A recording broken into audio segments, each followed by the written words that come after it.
Here's some of the stories trending this week at NASA. Several Mars-based NASA spacecraft had prime viewing positions for comet sighting Spring's October 19th close flyby of the red planet. Early images include this composite photo from NASA's Hubble Space Telescope. It combines shots of Mars, the comet, and a star background to illustrate sighting Spring's distance from Mars at closest approach. And these images from the Mars Reconnaissance Orbiter's HiRISE camera represent the highest resolution views ever acquired of a comet that came from the Oort Cloud at the outer fringe of the solar system. The comet flyby, only about 87,000 miles from Mars, was much closer than any other known comet flyby of a planet. On October 23rd, the fourth and final eclipse of the year, a partial solar eclipse, was widely visible in the U.S. and Canada. The first eclipse of 2015 is scheduled to be a total solar eclipse on March 20th, mostly visible in Iceland, Europe, and in the northern regions of Africa and Asia.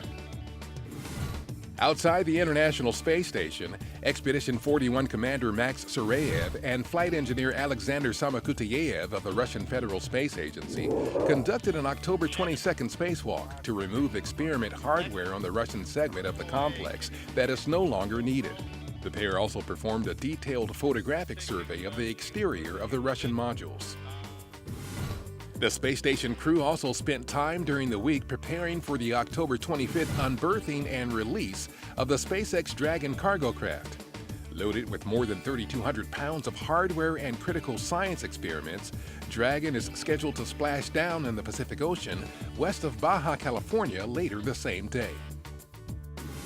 The launch of Orbital Science's Cygnus cargo craft on its Orbital 3 mission to the ISS is scheduled for no earlier than October 27th from NASA's Wallops Flight Facility. Cygnus is loaded with 2.5 tons of supplies and experiments for the station's Expedition 41 crew. The first ring and barrel segments of NASA's Space Launch System rocket's core stage were recently loaded onto the vertical assembly tool at NASA's Michoud Assembly Facility. The VAC is designed to weld together the various segments of the core stage. These are the first confidence welds made by the VAC, which ensures that it works as expected before welding actual flight hardware for the agency's new deep space exploration rocket. NASA's newest astronaut candidates recently visited Glenn Research Center where they toured several facilities. The group will receive a wide array of technical training at Glenn and other space centers around the globe to prepare for missions to low Earth orbit, an asteroid, and Mars.